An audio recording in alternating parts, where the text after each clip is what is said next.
Let's see. Should be almost everyone in. Wait till 12:30 to be official. iPhone says don't start yet. Okay, here it is, 12:30. All right, Good afternoon, everyone, and welcome to the South Texas Regional Family Medicine Grand Rounds. Our department mission statement is inventing a healthier future for families and communities in San Antonio, South Texas, and beyond through excellence in patient-centered care, research, and education. Next slide, please.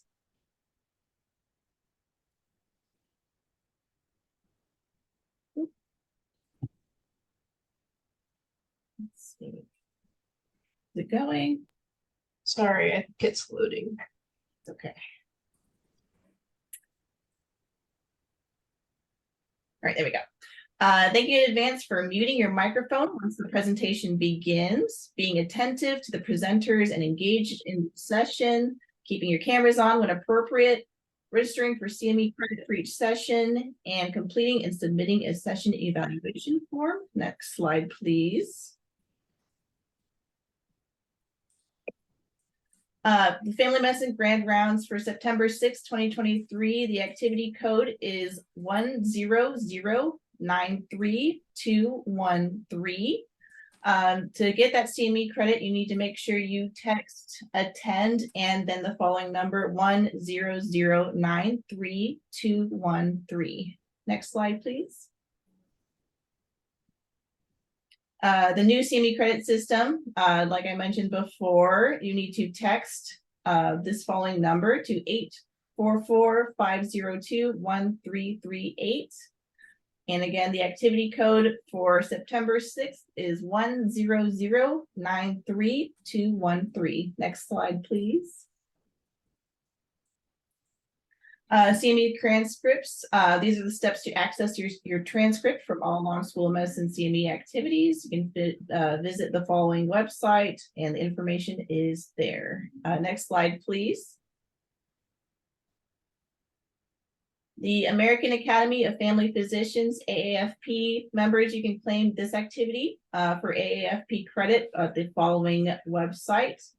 Next slide, please. The Family and Community Medicine Grand Rounds address nationally established physician core competencies. You can see the following below. I'll leave the screen up for a moment so you can read them. Wait, next slide, please. The conflict of interest statement. So Jim Alegre, MD, and Carmella DeSerto, MD, have no financial relationships with ineligible companies to disclose. Next slide. And I'm going to hand this off to Dr. Nato to introduce our two residents that are presenting today. Thank you. So thank you. So we're continuing our series of poems, and today it's Relapse of Depression, presented by Dr. Jim Alegre and Dr. Carmella DeSerto. The faculty member for the session is Dr. Yun Shi. And so I really appreciate it if you would give them your attention, and then we'll have perhaps an interesting discussion after we hear the prepared remarks. Thank you. All right, thank you for that introduction, Dr. Nato. Good afternoon, everyone. Today, so we're going to discuss relapse of depression, and right here, these are our objectives. We're going to review the SSRI monotherapy, so that this is what that study was, and I'm going to mention those SSRIs later. We're also going to identify the characteristics of patients that are considering discontinuation of SSRI therapy or antidepressant. And finally, hoping for some discussions in the end, as well as discussions with the patient, risks and benefits of discontinuation their depression monotherapy. Next slide, please.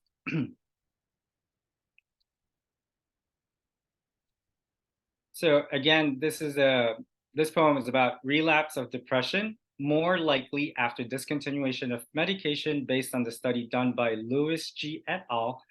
From the New England Journal of Medicine. It was published in New England Journal of Medicine, September 30, 2021. It was maintenance or discontinuation of antidepressants in primary care. Just a side note, this study, which I'll mention again later, was done in the UK. Next slide, please.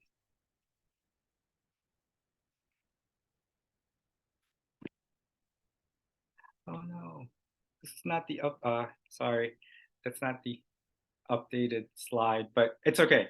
So we're gonna talk through it.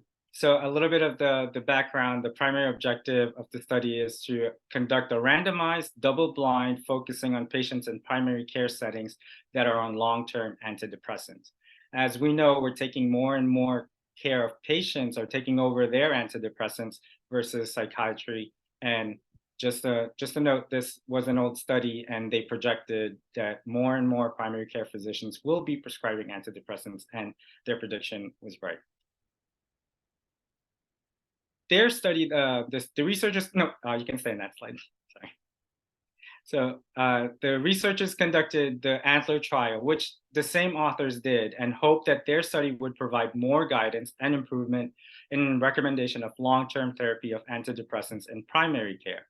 Compared to what previous other trials have done, they failed to do those trials with timing of the study not long enough, or power of the study. They just didn't have enough participants to draw a firm conclusion. In addition, the ANTLER trial, what I added simply was it was an antidepressant trial that they did, and that's their acronym for it.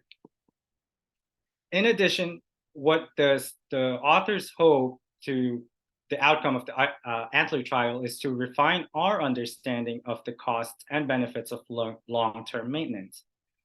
They provided two different scenarios. First, if their trial shows that long-term maintenance therapy is ineffective, then that will decrease unnecessary therapy that would also decrease patient exposure to adverse events and lower the cost of medicines if we don't need to put our patients in antidepressants. Second, if the trial proves to be effective, then the patients who are not currently taking medications to prevent relapse might benefit from antidepressant use. Okay, next slide.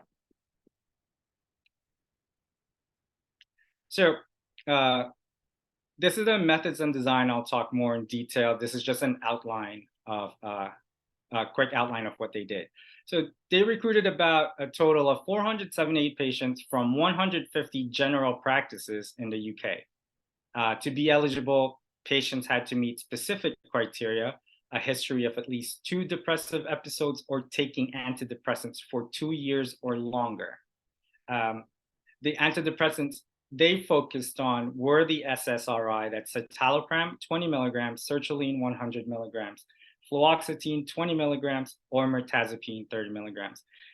I know you guys are thinking right away, mirtazapine is not an SSRI, but they decided to add it in their study because there was an increased use of mirtazapine in the UK population. Mirtazapine is a noradrenergic. It has more of a noradrenergic mechanism to it, but overall, it still kind of acted the same way like an SSRI would. One of the antidepressants, one of the SSRIs that are not here was paroxetine, and the reason for that is it has a short half-life, and which means that if the patient was on long-term paroxetine and we stop it, you could just picture that patient will go into relapse pretty quickly. Then these patients, so continuing on, these patients were randomly assigned to one of 2 groups, the maintenance group or the discontinuation group. And I just wanted to clarify that the discontinuation group meant that they were receiving placebo. So it wasn't just like they were monitoring them not taking anything, but as a measure, they used the placebo. There were 2 outcomes. So the primary outcome would measure the first relapse of depression during a 52-week trial period. So this was a year trial, and which had checkpoints at 12, 26, 39, and 52 weeks. Then participant characteristics, still on this slide, before getting before getting to the results, let's take a look at who the participants were. So 73% of the patients were women with an average age of 54 years, plus or minus 13 years. 238 patients were in the maintenance group, while the other 240 were in the discontinuation group. Next slide, please. In this slide, it's a very summarized slide of the outcome, of the primary outcome. In the maintenance group, they observed a relapse rate of 39%. In contrast, the discontinuation group had a significantly higher relapse rate of 56%. The hazard ratio, as you can see there, is a 2.06 confidence interval, likewise, with a significant, that's clinically significant of p less than 0.001. And the number needed to harm was 6. So one may argue that for those that want to look at the glass half full, or the ones that are kind of like more, let's take away some medication, positive outlook on this would be, you can argue that 44% of the patients that discontinued the medication did not have relapse. And this is something to think about when a patient comes in and wants to discuss about discontinuing. But we'll get to that discussion a little bit more later.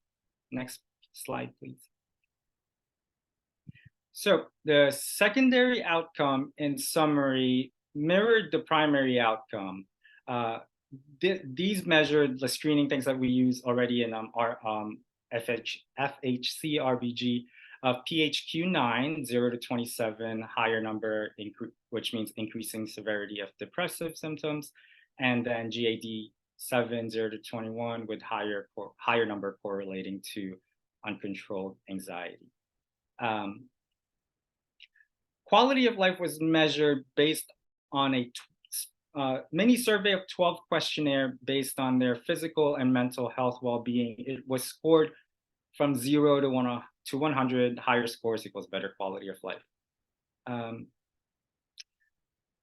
The table you see on your right hand is a little busy, but to summarize it, the patients in the discontinuation group experienced more symptoms of depression, anxiety, and withdrawal than those in the maintenance group.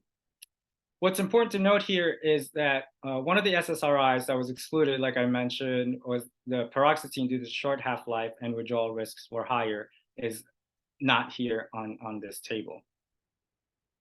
The table is just providing the checkpoints that I talked about earlier, which is at 12, 26, 39, and 52nd week.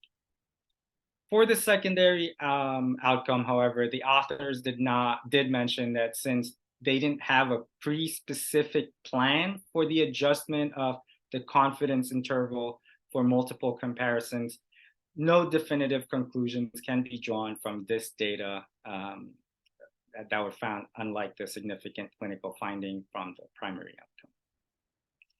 Finally, adherence to the trial regimen was also monitored. And it's worth noting that the adherence to the assigned treatment, SSRI versus placebo, was higher in the maintenance group, with 70% adhering to the medications compared to the 52% in the discontinuation group.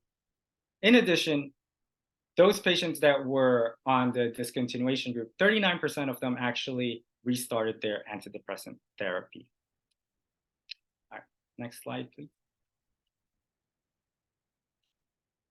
Then they disclosed their adverse events. So here we see that 4% on maintenance had serious adverse effects, while 3% in the discontinuation.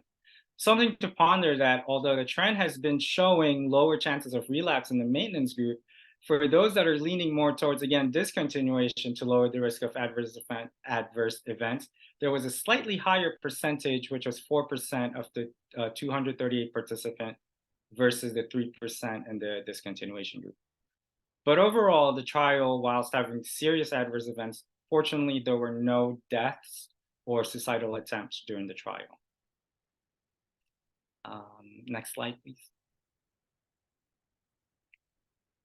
So in conclusion, the study found that among primary care patients who felt well enough to discontinue their antidepressant therapy and dose assigned to stop their antidepressant medication had a significantly higher risk of relapse by 52 weeks compared to those who continued their current therapy.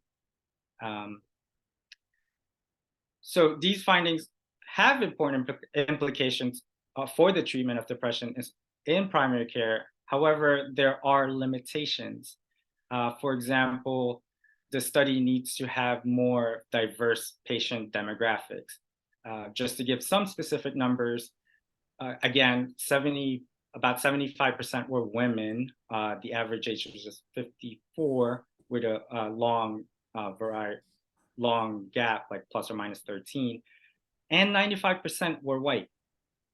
This does not really match our patient population, and that personalized treatment plan may be necessary to optimize patient outcome. Next slide, please.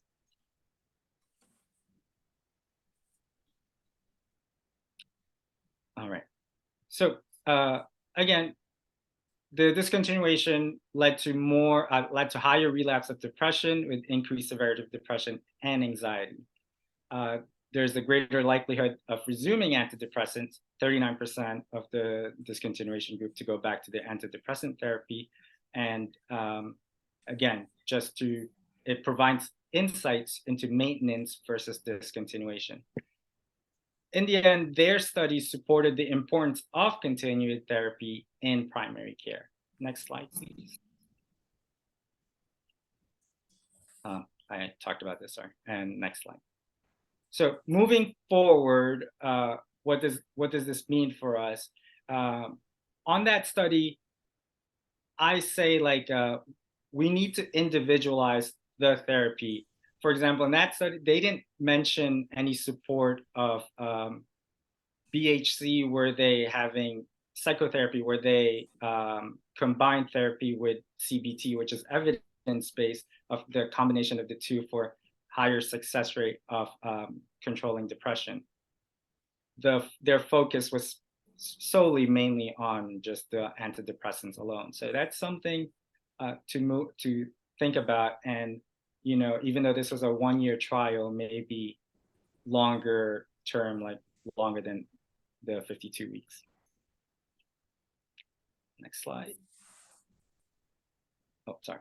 And then, right, so this is what I talked about, like having behavioral health consultants part of their care, which I talked about. And in the end, it becomes like a collaborative decision-making between us and the patients. Finally, next slide. So just through the summary of points of the objective, we reviewed the dose of the limitation. Here, I said the limitation of the study reviewed, but included in the poem, I found that on the Antler trial. It wasn't on this journal, so just a correction, they did show the dosage, but I had to go to a different source. We identified the characteristics of patients to consider discontinuation of SSRI therapy. So they have to be ready, they have to feel ready to discontinue. And like I said, you have to discuss with your patients about the risks and benefits.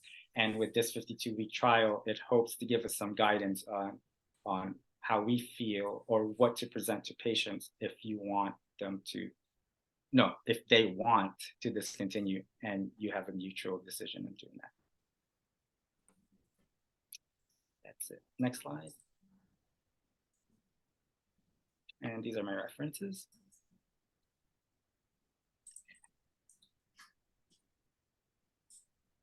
Any questions before I hand it over to Carmella? Yeah, I have a couple of questions. So let me make sure I understand it correctly. So these are patients that are their depression's improved, and then you're deciding whether and so they're on like maintenance therapy, which has changed over time, over my career. So you treat them and then at some point you'd stop them. But now the trend is to leave them on maintenance for longer. And so this study actually gives credence to the idea that you should keep them on maintenance for a long time. So I'm just trying to, so in terms of taking this to practice, to our practice, I think that gives us support for leaving somebody on maintenance, but I'm just trying to figure out how long, right? So 2 years, 5 years, 10 years. You treat somebody when they're 40, should they still be on it when they're 75? So I think that gives us a lot of questions. Yes, excellent point, which is what I brought up on the limitation study. This was only a 52-week trial, which is a little bit more success in the previous trial. I agree with you that we need it to be longer, and that was the limitation. And the second part of that question was like, do we take them out? Again, it's a very limited study. This was like strictly just focusing on antidepressants alone, SSRI. There weren't really any cognitive behavioral therapy. I would imagine that if they were in combination therapy, not monotherapy, just with medication, maybe that would increase your leaning towards discontinuing, and maybe they're not going to get into relapse if they know how to manage their depression with cognitive behavioral therapy, again, which was unfortunately not really mentioned in the study. Thank you. Before I yield the floor to Dr. Fortune, the other thing that struck me was, it would be helpful if they could sort out, by doses, right? With the people on the higher doses, is that better? Is that worse? In terms of how they fleshed out, and then specifically by each drug. And I know that study probably doesn't have that level of granularity, but I think ultimately that would be nice to know. Yes. Just to note, the dosage that they used were the ones that the patients were controlled under. So there's like a 20 milligram, and sertraline was 100 milligrams, I believe. But yeah, so that's another limitation of the dosage. Yes, Dr. Fortune. Jim, I have a quick question. Okay. For the discontinuation group, did they taper medication over time? Yes, Was there they did. abrupt? Okay. No, excellent question. Yes, they did. It wasn't shown in their review, but if you look at the Antler trial, they were tapered for at least like 6 weeks before putting into the placebo, and that's why they screened it starting at 12 weeks of the relapse. More in detail about the safetiness of their study were mentioned on the adverse events. Thank you. This is Dave Cotterdahl. Can you guys hear me? Yes. I just wanted to make a comment. So in response to Dr. Nato's issue, the studies in the US have suggested that if you take people off, people who've been well maintained on antidepressants, about a third of people will immediately relapse. About a third of people can go off and won't relapse at all. And about a third of people will relapse after a short period of time, like a couple of years. And every time they relapse, their chance of a future relapse goes up. So if you take somebody off, they relapse, you put them back on, they respond, you take them off again, they're going to relapse at a higher rate. And so the conventional wisdom has been, after a couple of relapses, you never take them off, you leave them on. The other thing I wanted to mention is that in the UK, they don't subscribe to the DSM system. And so anytime you're looking at a psychiatric study, you need to ask what are the criteria they're using for the diagnosis, because they're not using DSM criteria. Thank you. Dr. Fortune, go ahead. Dr. K kind of took a little bit of my thunder there, but yeah, I would say that this study is more of an argument to take people off of antidepressants, to give them a chance to not relapse, just because, based on this study, a little less than half of patients are going to be able to no longer take that medication. And then, other studies have shown about a third. So if you can get at least a third of your patients off of the medication, then I think that this would be an argument that you should at least do a trial to reduce it with, as long as you discuss with them the risk and benefits, to rapidly taper it back up if they have a relapse. There's a question on the chat. The question was, did they include in the selection criteria any history of relapse in the past? No, they did not. And in terms of the severity of the MDD, they were, per their criteria, these people were they were controlled in depression. They didn't have like active depressive symptoms. Dr. She, no, the other question by Dr. She's like, are recurrent MDD patients? No, they were excluded. These again are, I believe that they were like controlled for like 2 years. This study like had 20 something thousand initially screened and then just kept going down, and the final number was 438. And in addition to Dr. Katterndall's comment about the DSM criteria, yes, it was different in a way. They did mention that. So the criteria for their MDD was they would have been at least like one mandatory was they must have had depressive symptoms for 2 weeks, at least 2 weeks. And then only one of like the depressive symptoms, just like sad thoughts, suicidal ideation, guilty feelings, like SIGI caps that we use here. So it was really, it's different criteria, like what Dr. Kattendall pointed out. Any other questions? Dr. Fortune, is your hand still up or? No. Okay. All right, well, thank you for your questions and your attention. So I will now pass it on to Carmella, Dr. DeSerto. All right. In continuation of a similar theme, we're going to move from a poems about maintenance versus discontinuation of monotherapy to selection of combination antidepressant therapy, what clinical situations you might do so, and what medications you might choose.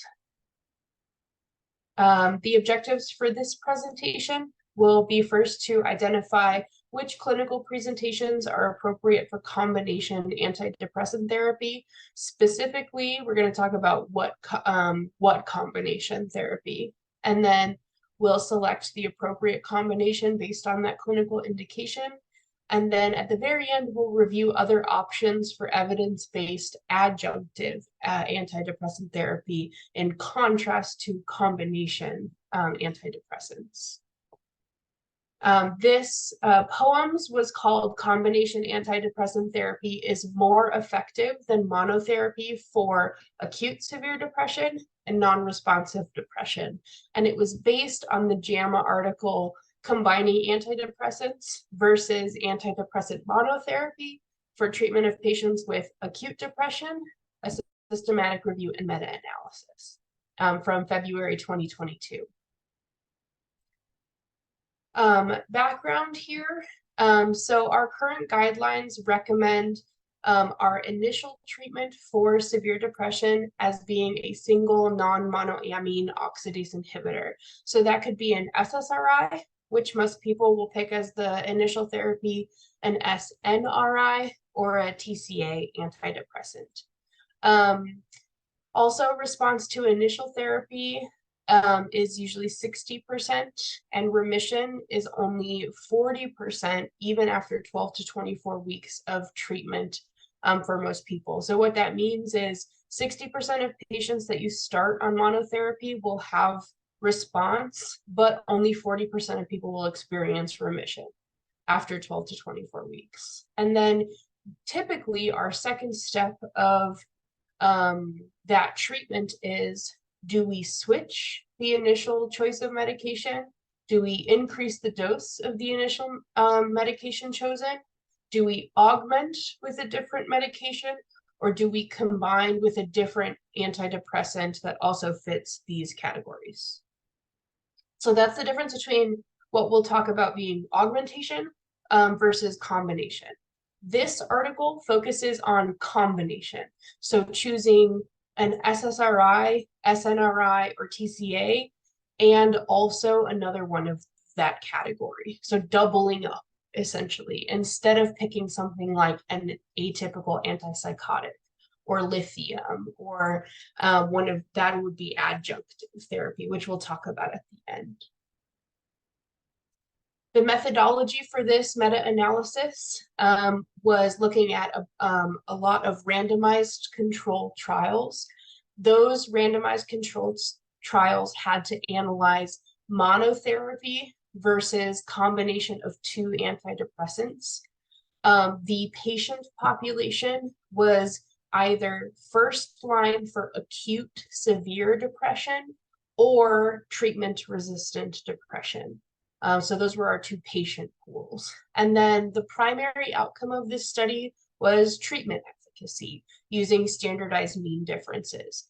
As a note, I didn't talk about it in this presentation, but they also had several secondary outcomes. Most notably was tolerability.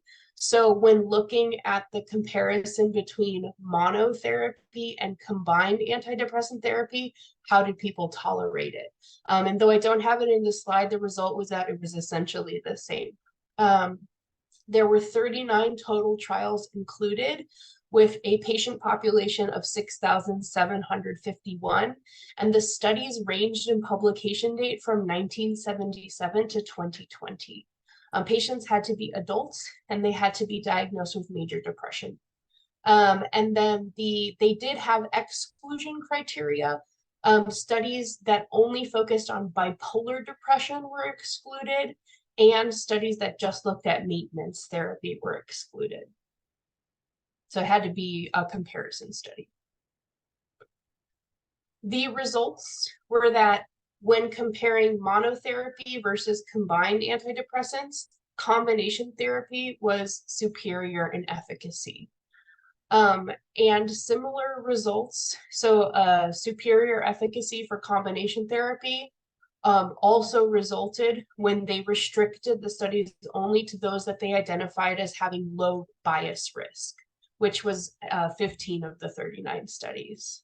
Interestingly, when they specifically looked at bupropion as the drug of choice for combination, it was not superior for efficacy for the people who had first-line severe depression, but it was superior for treatment resistant. So that was the only specific medication that was different, in that it only worked superiorly for the treatment resistant people. Discussion and application. So how does this kind of summarize and then apply to our practice at the Family Health Center? So first, I think the biggest difference here is most people are going to pick monotherapy as their first line. The first thing they do, they diagnose somebody with major depression, they start them on one drug of choice. And maybe our next step in practice is often, do I pick combination therapy or do I pick adjunctive therapy after this insufficient initial monotherapy response? I'd like to underline here that this study showed that combination, so the addition of another medication, is potentially more efficable, so better, more effective than increasing the dose. And they actually cited 2 other meta-analyses that looked at that idea. Do you switch? Do you increase the dose, or do you do combination therapy? Do you add a medication? And switching the drug of choice and increasing the drug of choice was not more effective than just sticking out the initial choice. So something to consider when thinking about what is my next step in this process. Those meta-analyses, which we won't discuss in detail, showed that switching and increasing actually was not more effective, which I thought was really interesting. I think it's important to note that combination therapy was not associated with more dropouts in the study, and it was not associated with more adverse events. So from a safety outcomes perspective, we're looking at similar results. And then some of the trials were showing that there was a favorable outcome when the second added antidepressant was at a subtherapeutic dose. So choosing an initial SSRI, let's say, and then adding on another one, but at a lower dose that you would not typically think of as therapeutic, was showing a synergistic effect. And they went into the pathophysiology in the meta-analysis, which I don't think we need to get into too much detail of here. But that's something to consider. You know, do I add something on at a lower dose to try to mitigate some of those worries about adverse and side effects? Limitations of this meta-analysis. So number one, there was substantial heterogeneity of effects of the randomized control designs. So I didn't put it in this presentation because it was real nitty-gritty details, but they ended up doing many different statistical analyses to control for different effects. So low bias versus high bias, how heterogeneous the study was. They did all of these different models, and they ended up coming up with essentially the same results no matter what they applied. So that was controlled for. Possible reporting bias. So what that means is, by the nature of the randomized control studies, there's no placebo, right? They're looking at monotherapy with a drug versus combination therapy with drugs. So there's no placebo, so there's no negative, there's no null here. This study did adjust for possible bias, like I said, and when they took out anything they thought might have a higher risk of bias, they still had the same results, though I will mention it was a reduced efficacy. So like it was still more efficacious, but it was at a lower percentage. It was still statistically significant though. And then there was between study heterogeneity, different control groups and different studies of treatment-resistant depression versus the acute severe, two very different patient populations. But then the study writers also talked about how, regardless of whether you were looking at continuing your initial dose, increasing that dose, or switching monotherapy, no matter what you did with monotherapy, combination therapy was better. So in summary, what do you do? What do you choose? The combination that we're talking about is either an SSRI, SNRI, or TCA antidepressant, plus your combo here is an alpha-2 adrenergic receptor antagonist. So that's either mirtazapine or trazodone. That combination is what we studied, and that combination is more effective than monotherapy.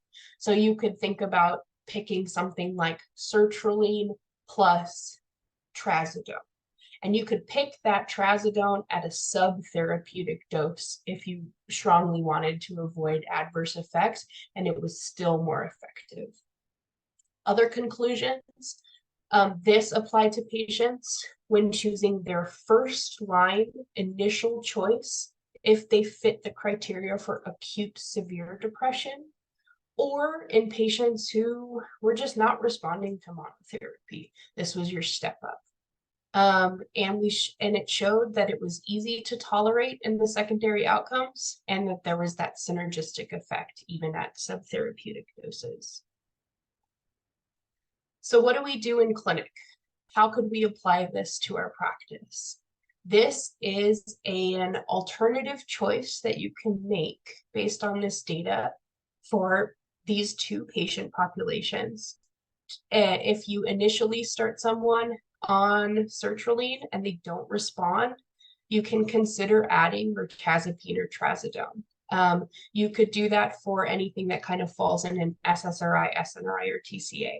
I think that's very patient picture dependent, right? What are their other comorbidities? Are they struggling with sleep?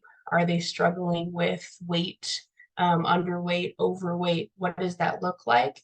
And then making the choice between adding a new antidepressant, mirtazapine or trazodone, or, and this is where I'll put in a plug for adjunctive therapy, do I go down this route that we're talking about in this paper, or do I go down adding something else that's not in that category?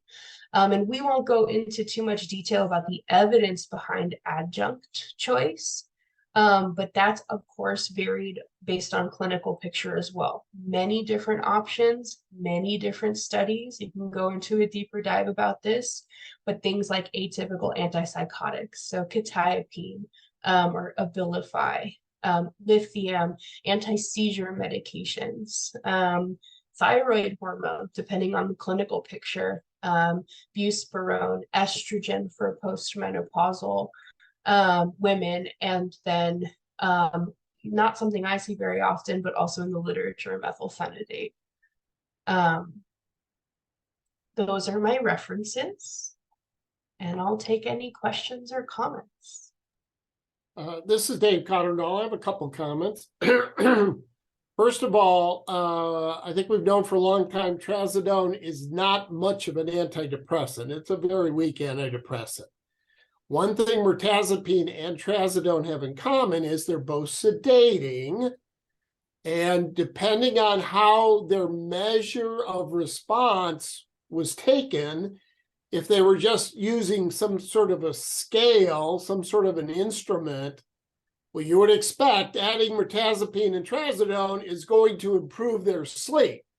And so if that's part of the depression scale, yes, that's going to get better and it's going to look like they responded better. But in fact, all you're doing is helping their sleep. And so that's potentially misleading. The second issue I wanted to raise is when you're initially starting somebody on an antidepressant, it must be a sufficient dose.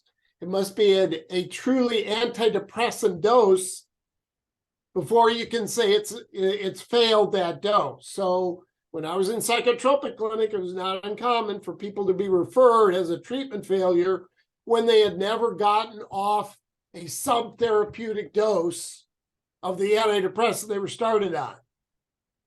It's fine to start a subtherapeutic dose in a patient if you're worried about side effects, they're elderly, whatever, but you can't rule them as a treatment failure until they've had an adequate trial of a sufficient dose. And so that's been a problem in the past. Thank you. Yes, I think those points are both important clinically and for safety of our patients, right? This information applies only if someone has had an adequate trial and really truly failed. And then, yes, so to add to Dr. Catterdahl's point, the measurement tool that they used in the meta-analysis was the Hamilton Depression Scale, the Hamilton Depression Rating Scale, which is a lot like when we use SIGI caps, but just a detailed version of it. So if those points are in sleep and fatigue, then yes, that will skew your data if that's the only thing that's improved. They didn't necessarily go into detail about what in the depression rating scale was improved. Hey, this is Palacios. I just have a question. I know they didn't get into much of the what augmentation is, because that can probably get very complicated. But did they make any mention as to why they're calling this combination therapy and not augmentation therapy? They didn't comment on why they chose that as the definition, but yes, those are the verbiage they used was combination therapy to describe SSRI, SNRI, or TCA plus mirtazapine or trazodone. Generally in the past, psychiatry has used the term augmentation as to include drugs that are not antidepressants, but that help antidepressants to work better. So, yeah, because I was confused on like the terminology. So what would be the difference in augmentation and adjunctive therapy? Like, Yeah. So augmentation and adjunct are using interchangeably. This study is specifying two things that are considered antidepressants. okay, so based on if they're typically indicated for depression or not. Yeah, so if you, for example, use sertraline and quetiapine as your combination, that in this study wouldn't be combination therapy, that would be adjunctive therapy. And adjunctive or augment Same words. thing. Cool, thanks. Dr. Nadeau, you have your hand up.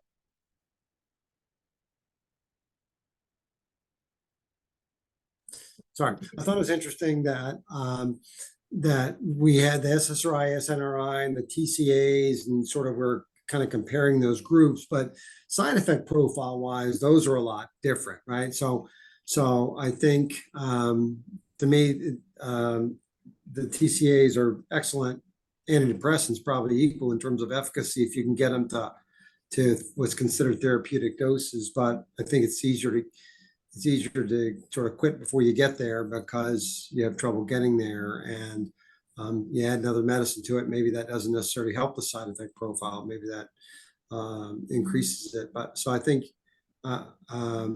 it's hard to see those exactly comparable since the side effect profile is so different, at least in my hands. Yeah, I think that's an excellent comment. The study grouped those three as the choices because of the pathophysiology of the reuptake as non-monoamine oxidase reuptake mechanisms. And so I think if I were to look at the detail of all 39 trials that they picked, probably included more trials for a reason. But yeah, if you're going to pick a TCA, for example, the clinical picture probably needs to necessitate that. If you're just dealing with first-line acute severe depression, I think most people are going to probably lean towards an SSRI as their choice, plus or minus if you're going to choose to do this combination versus adjunctive therapy. Yeah, I mean, I think that TCAs are great drugs. I think they're especially good for migraine prophylaxis because they tend to be effective at lower doses than what you need for depression. So not to badmouth them, but just to kind of put that as perspective. Yeah. Dr. Shi, you have your hand up. Yeah, sorry, Carmella, you mentioned it earlier. I missed it. What did you say about the bupropion? Oh, yes. So bupropion. Yeah. So bupropion in the meta-analysis for patients who were first-line acute severe depression, it was not superior to do bupropion as part of the combination therapy. But if they were treatment-resistant depression, if they fit that patient population, then it was superior as well. Okay, half of the population included in this one. Okay, thank you.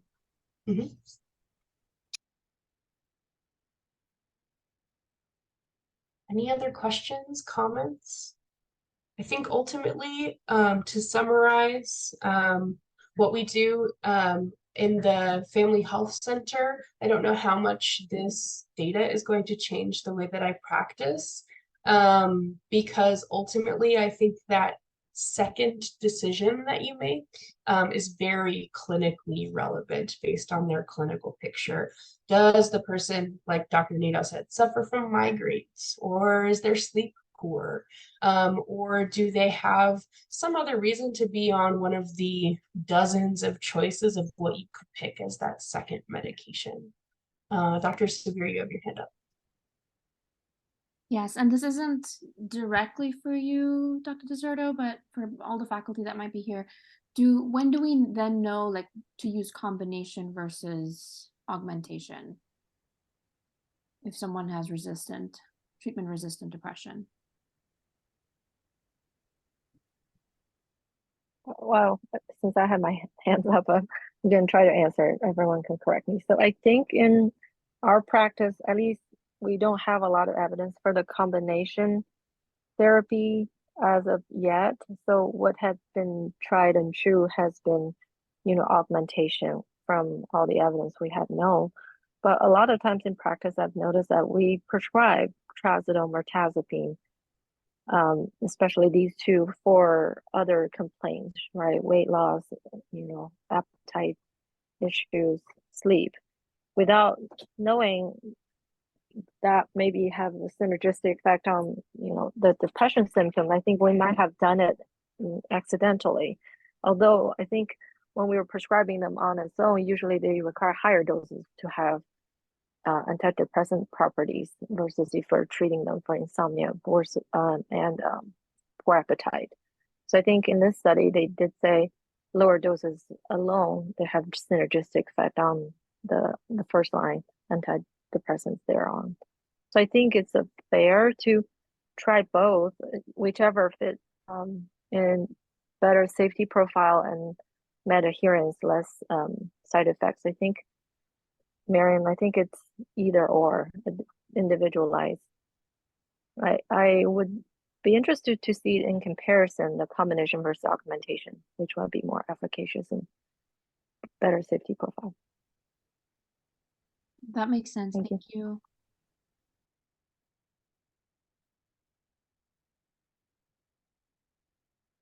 Any other questions or comments or sage advice? All right, if we don't have anything else, just a reminder to complete the evaluation. The QR code is on the screen. Also in the chat, I placed the URL there. So thank you so much, Dr. DeSerto and Dr. Alegre. And with that, we'll end grand rounds and we have teams at 1:30. Thank you. Thank you.